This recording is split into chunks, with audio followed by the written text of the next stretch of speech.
your eyeballs are telling you the truth. Black Lives Matter and Antifa are burning down American cities. So how would rule number 2 of the conspiracy is to blame it on your opponent? How are they going to do that? You do it by gaslighting. You just make it up. You just lie.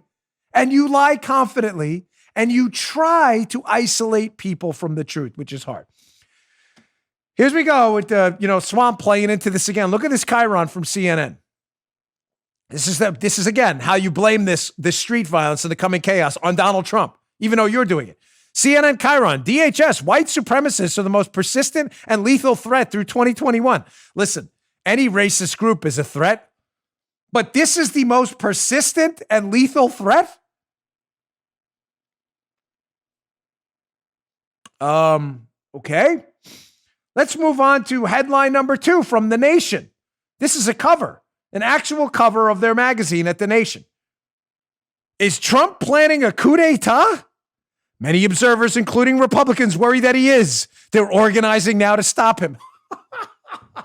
Jeez, Joe, this is hilarious. The left is on paper. The Transition Integrity Project, Defeat Disinfo, all of these leftist groups using counterinsurgency tactics in the United States to engage in a post-election coup if Donald Trump wins. And what do?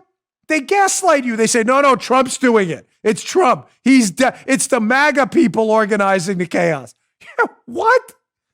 This is gaslighting. Lie. It's MAGA doing it. Lie confidently. Put it on the front page of our magazine. Trump, coup d'etat. You got to Google it. Like, Trump's planning a coup d'etat? I didn't hear about that. And then isolate people from the truth. That's their problem. There's one more. I saw this gem in the Daily Yeast yesterday. Check this one out. This is an actual story in the Yeast by Sam Stein, the political editor. The left...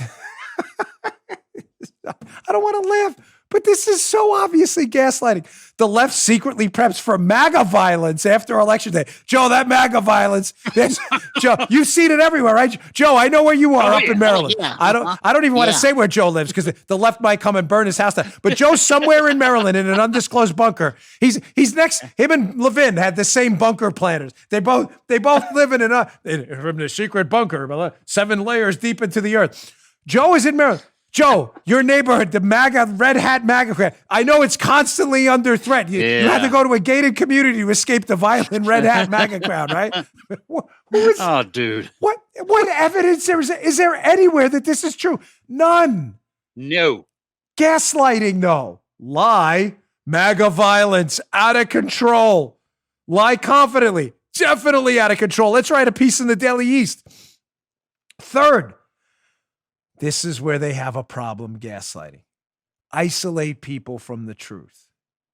Now, ladies and gentlemen, years ago, when the mainstream media consisted of ABC, NBC, and CBS, decades ago, before Fox, before social media, before all the advent of Breitbart and Conservative Review and my website and others, there were no alternative sources of information. If Brokaw said it, if Cronkite said it, if Brinkley said it, it happened. If they didn't say it, nobody heard about it because they only had their local news as an option. That was it. That's not the case anymore.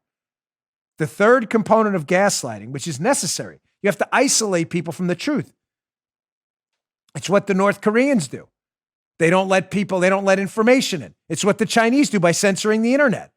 It's how they get people to believe propaganda. That's not as easy in the United States. Although Facebook and others, the tech tyrants, are trying to get there to isolate people from the truth. Believe me, they're trying. But it's very, very hard. I'm telling you, ladies and gentlemen, they are organizing this after the election. And you have 2 choices. We can deal with it and we can squash it post-election if any violence or criminality breaks out. And then we're on a glide path to long-term prosperity in a second-term President Trump. Or you can deal with perpetual chaos under Biden. Those are your only choices. I've said to you repeatedly, if you think this fight is not coming to your front door and you're just going to sit this one out, you are sorely mistaken. You just heard Dan Bongino.